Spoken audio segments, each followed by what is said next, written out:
Señoras y señores, bienvenidos al canal de podcast de la Fundación Rafael del Pino. Soy Andrés Betancourt, catedrático de Derecho Administrativo y director del programa de Instituciones del Estado Democrático de Derecho de la Fundación Rafael del Pino. El objetivo de esta iniciativa es contribuir a la mejora de la calidad de nuestras instituciones como condición o requisito para la mejora de nuestro Estado democrático de derecho. Malas instituciones, mala democracia y peores libertades.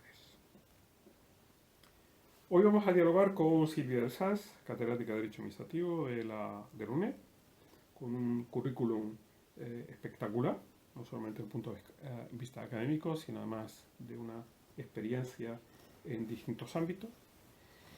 Y sumando ese conocimiento académico con esa experiencia, nos va a presentar y vamos a hablar con ella sobre el régimen local. Bienvenida, Silvia. Muchas gracias, encantada de estar con ustedes, con vosotros. Silvia, cuando hablamos de régimen local, nos referimos a el régimen jurídico de las entidades locales y en particular de los ayuntamientos. En primer lugar, comencemos por lo más evidente. Siempre me gusta comenzar por lo más evidente porque a partir de ahí vamos a ir tirando del hilo. Régimen jurídico de las entidades locales, régimen jurídico de los ayuntamientos. Una cosa que puede resultar evidente, pero que es necesario recordar. ¿Por qué son importantes los ayuntamientos? Importantes para los ciudadanos. Pero ¿por qué? No solamente en el sentido de disfrute de servicios, ¿no? a lo que podemos acceder, sino también en términos democráticos. ¿Por qué son importantes? Bueno, la verdad es que en la administración municipal, las entidades locales, digo, de primero o de segundo nivel, ayuntamientos o provincias, se han redescubierto desde hace algunas décadas, pocas décadas, como el elemento básico para la recuperación del principio democrático. Como saben, hay una cierta separación entre los ciudadanos y los políticos, ¿no? La clase política, con lo cual no parecen muy interesados en las instituciones políticas, en el desarrollo político, y por lo tanto se habla de una crisis del principio democrático. Entonces se ha descubierto este tipo de administración, porque es la más próxima, como aquella en que los particulares, los ciudadanos, a través de asociaciones, podrían recuperar ese principio democrático. ¿Cómo? A través de la participación. No solamente porque son más sensibles al voto, al castigo o al premio con el voto, sino también porque como están más próximas y son asuntos que más preocupan a los ciudadanos, pues están más cerca de ellos, estos podrían participar. Esa idea de que los ciudadanos van a participar más en una administración próxima, como es la local, que una administración más lejana. Dicho esto, yo soy ciertamente escéptica a este respecto. Eso es lo que te quería comentar. Que está muy bien la teoría, pero la práctica no. Es fórmulas de participación que se han organizado en distintos ayuntamientos. Al final no han tenido, digamos, los efectos, las consecuencias que parecía buenas desde el punto de vista al principio, ¿no? O no lo están teniendo. En los pequeños municipios no hace falta resucitar el principio democrático porque los ciudadanos conocen al alcalde, conocen a los concejales, toman el aperitivo con ellos en el bar del pueblo y saben perfectamente las necesidades. Esto se exige cuando a medida que se van haciendo más mayores, más grandes los municipios. Pero claro, a medida que se van haciendo más grandes los municipios se van alejando, con lo cual esa idea de proximidad, de participación en los asuntos va desapareciendo porque ya no son mis asuntos propios, sino los míos y los de otros 10.000 o 20.000 o 30.000 habitantes, con lo cual ya esa proximidad desaparece. Y precisamente que no ha sido muy efectivo, que no tiene mucha confianza el legislador en que eso vaya a funcionar, es que en los municipios de gran población es que se ha liado la manta a la cabeza y se ha puesto a crear órganos de participación porque no confía en que los particulares vayan a participar de estas formas. Y luego aparte hay otro aspecto que a mí me preocupa mucho, que no es la participación individual, sino que es un poco el rescate de la participación colectiva. Esto es tipo asambleario, de asociaciones vecinales, etcétera, que no sé ya hasta qué punto eso puede interferir con lo que sería la elección, o sea, el mandato, ¿no?, representativo a través del voto. Claro, porque luego está también el otro fenómeno que es tan común entre nosotros, que es la captura por los partidos políticos de las asociaciones, ¿no? Asociaciones de vecinos capturadas por dirigentes de partidos, etcétera, etcétera. O bien otra fórmula un poco más perversa que sería la captura, digamos, por intereses particulares de ciertas asociaciones que se presentan como defensores de interés público cuando en realidad lo que hacen es defender intereses particulares, ¿no? Efectivamente, ese es determinado. Específicamente, por ejemplo, en el ámbito del urbanismo, que tú conoces Es también que muy bien. además, ahí justamente iba a referirme a eso, porque ahí la proximidad es un punto a favor, pero es un punto muy en contra, porque al Exacto. conocer exactamente los intereses que estás tocando, los intereses, en ese sentido lo estás afectando, se puede utilizar para bien, para mejor, o puede utilizarse para peor. Y Exacto. entonces ahí realmente se producen ese tipo efectivamente, como dices, de De cooptación. Claro. captación y En tal. los pequeños municipios, los pequeños, yo creo No, que no, porque ahí no. son las elecciones, y hay algún estudio sociológico que estudia Sí, que la elección se hace por el candidato, o sea, el que se va a sí. presentar al alcalde es el que mueve los votos, Exacto. con lo cual ahí ya no hay ese tipo de... Pero De según va captura. incrementando el tamaño del municipio, ¿Y el dinero? el dinero y el tamaño del municipio se Y vota la por ideología, incidencia, se vota claro, por partido político tal, partido político cual. Y claro. entonces eso tampoco termina de funcionar No termina al funcionando. nivel que necesitamos. Con lo cual se está intentando, pero es que se está intentando desde hace 30 años. Y Exacto. no estamos notando Sí, nada más que de repente no. nos llega en las grandes ciudades un correo que te dice Sí. ¿cómo quiere usted que se haga no sé qué? Y ese es el tema de participación, o De sea, el tema de presentación. participación, sí. Yo no sé cuántos ciudadanos contestan esos correos porque tampoco hay transparencia en el sentido de cuántos, tal, pero no sé yo si ese punto Sí, está sí. funcionando. Y luego, sobre todo, que participar no significa tener el patrimonio de la decisión que se vaya a adoptar. O sea, que puede haber otros intereses que no... Que estén afectados y que no sean por los participantes, con lo cual, pero este es, digamos, el punto El de punto de partida partida es de... tal vez la visión mítica respecto a la democracia al modo griego, ¿no? Bueno, eso en el momento presente resulta irreal, absolutamente irreal. Pero bueno, yo creo que hemos asentado la idea, en fin, la importancia de por qué son importantes los ayuntamientos en términos de prestación y disfrute de servicio, en términos democráticos, etcétera, etcétera. Y ahora hagamos lo que tú formulas en tu ponencia, que es un repaso de ese régimen jurídico. Es decir, el régimen jurídico, el régimen local está a la altura de esa importancia. Yo creo que aquí planteas varias ideas. Primero, el tema de las competencias, ¿no? Y su relación con la autonomía local, las competencias. ¿Sí?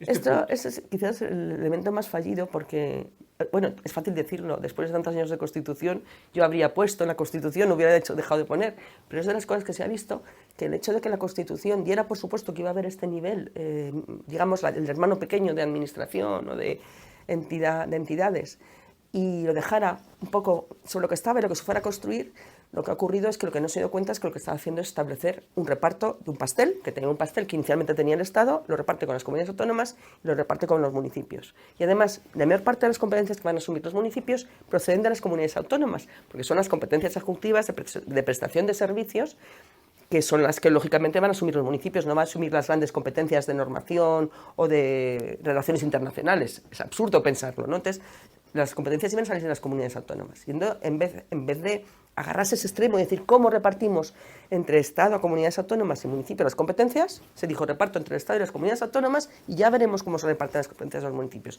Y ese ha sido el problema. Eso ha sido el problema porque cada comunidad autónoma tiene que decidir qué competencias le da a los municipios. Y eso absolutamente se ha producido una desuniformización de todos los municipios. Hay comunidades autónomas que son muy promunicipalistas, Extremadura, que todas las competencias autonómicas están pasando en la medida posible a los municipios. Por ejemplo, Comunidad de Madrid, es que ya dice, tengo a Madrid, que ya con Madrid, pero el resto de los municipios es una comunidad que no está pasando competencias propias a los municipios. ¿Por qué? Porque le interesa, entre otras cosas, por financiación, porque la financiación va para las comunidades autónomas y luego las comunidades autónomas van a los municipios según las competencias de las comunidades autónomas que están ejercitando los municipios, con lo cual también es un problema que enlaza con otro que Claro. también comentaba, el tema de la financiación. Sí, y hay otro tema que está relacionado con la competencia, claro, que es el tamaño adecuado del municipio para poder ejercer. Ese es el problema, el famoso problema de la planta municipal. Exacto.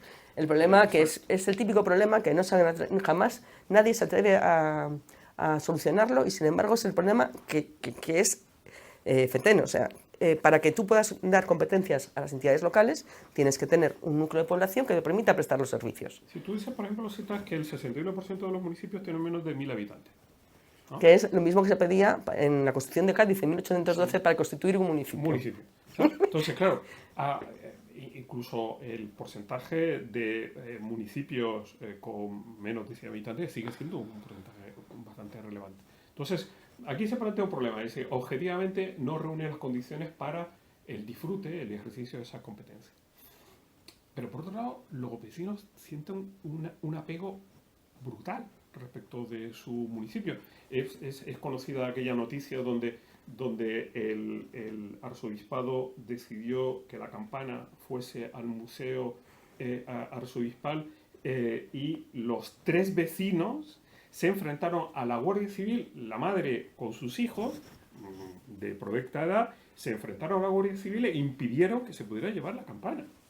Cuando en ese municipio solamente quedaban tres vecinos. Es decir, ese apego solamente se da en relación con esa administración. Es decir, ¿cómo se puede gestionar esto? Porque hay una identificación, realmente la identidad de los vecinos la ponen en su municipio. ¿Qué es lo que pasa? Que son municipios que al final terminan por no prestar competencias, porque con esos municipios, con ese ratio de población, es imposible prestar las competencias, con lo cual aparece la hermana mayor, que son las provincias, que son las que van a... Bueno, las provincias, en el mejor de los casos, que es su función, ¿no? Auxiliar a la prestación de servicios de los municipios, porque otras veces se intenta poner de acuerdo entre ellos y hacen mancomunidades, ese tipo de cosas que luego funcionan pésimamente.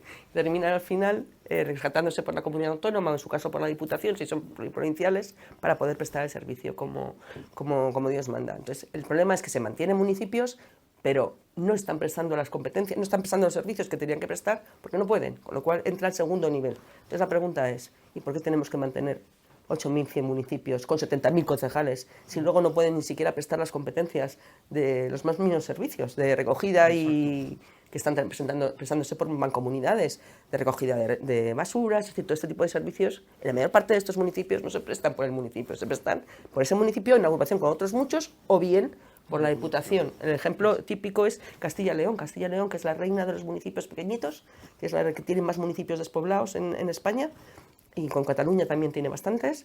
Las diputaciones provinciales son las que están realmente prestando los servicios, ¿no? Pero esto enlaza con un tema que no sé si me lo ibas a comentar, que es el tema de la autonomía. Es que el problema que tenemos de fondo es ese entendimiento tan amplio de la autonomía. Se dice que después de la Constitución y como consecuencia del planteamiento de los intereses, o sea, de la proximidad y de la generación democrática, se dice que tienen que gestionarse con autonomía. Y entonces, en España, siempre entendemos que la autonomía es pedir permiso. Pedir permiso al municipio, pero claro, un municipio de 500 habitantes que dice que no quiere desaparecer como municipio, pues entonces ya es complicado hacerla desaparecer. Entonces, ese también es un problema, ¿no? Porque al final cualquier tipo de reforma para eficiencia de la prestación de los servicios, para prestarlos mejor, siempre se choca con la autonomía municipal, el consentimiento del municipio, entre comillas, ¿no? Y eso es otro de los problemas también. El sentimiento de identidad, ¿no? El municipio genera una identidad de la que se participa todos sus vecinos con independencia de su número, incluso cuestionando o amenazando la efectiva prestación de determinados servicios. Y eso se asocia con otra cuestión, que es el de la financiación, que también lo trata, ¿no? Sí. La financiación de los municipios. El problema de la financiación de los municipios es que como siempre estamos en lo mismo, como es la administración pequeña, es lo que queda. Es decir, lo normal hubiera sido que se hubieran puesto de acuerdo, que se hubiera planteado la financiación de los 3 niveles municipales. Los recursos públicos son los que hay. Los recursos públicos son los que hay, se reparten en el Estado, comunidades autónomas y municipios. Vamos a ver cómo repartimos esos recursos. Capacidad tributaria, pues vamos a ver qué impuestos pone el Estado, qué impuestos ponen las comunidades autónomas y también qué impuestos dejamos a los municipios. Pero este planteamiento de conjunto de cómo se reparten esos recursos, esos ingresos públicos, nunca está. Siempre es por una parte el Estado, por otra parte las comunidades autónomas. Ya estamos viendo los problemas que tenemos para un acuerdo sobre financiación autonómica de todas las comunidades autónomas juntas, con lo cual es imposible cerrar el pastel con la financiación local. ¿Y qué es lo que ocurre? Pues que los municipios tienen el sistema de financiación, siempre el que está, pero un sistema de financiación que depende en muchos casos, lógicamente, de la regulación estatal. Y siempre me llama la atención. Es la primera vez que yo he visto que una administración pública ponga una demanda de responsabilidad patrimonial contra el Estado, porque no reguló en su momento, se declaró inconstitucional el impuesto de plusvalía, no reguló, estableció un nuevo impuesto y a través de ahí el porcentaje de ingresos es tremendo. Con lo cual se le privó esos ingresos y sin embargo no se dio una alternativa que permitiera sustituirlos. Sí. Y ese también es el gran problema, claro, ¿no? Porque además se entra en un círculo vicioso. Yo no te doy financiación porque no ejerces las competencias, no te doy competencia porque no tienes financiación. O sea, es un proceso hacia el infinito y hacia el infierno, ¿no? Pero como al Lo que final sea, los ¿no? vecinos siempre piden, estamos en el problema del endeudamiento local, que no es tanto como el que parece, pero hay algunos que sí tienen endeudamiento, porque si tengo que prestar los servicios y no tengo competencias suficientes y sobre todo me tienen que votar mis vecinos por la gestión que he realizado, pues ¿qué le vamos a hacer? Pero tendré que o bien endeudar o bien desplazar la prioridad de otras competencias o funciones que quizá eran más importantes pero que son menos lúcidas. Y ese es el problema. Muy bien, Silvia, quedan muchísimos más temas que tratas en tu ponencia, pero no tenemos más tiempo. Te agradezco este podcast, la claridad de tus ideas y la exposición que nos has presentado. Y, en fin, citamos a nuestros oyentes, les invitamos a que sigan esta serie de podcasts. La próxima, pues contaremos con Jorge Rodríguez Zapata, que nos hablará sobre la relación entre el Tribunal Supremo y el Tribunal Constitucional. Persona más que cualificada, porque precisamente ha sido magistrado de los dos. Gracias a todos ustedes y les invitamos a que sigan esta serie de podcasts. Muchísimas gracias. Muchísimas gracias y buenas tardes.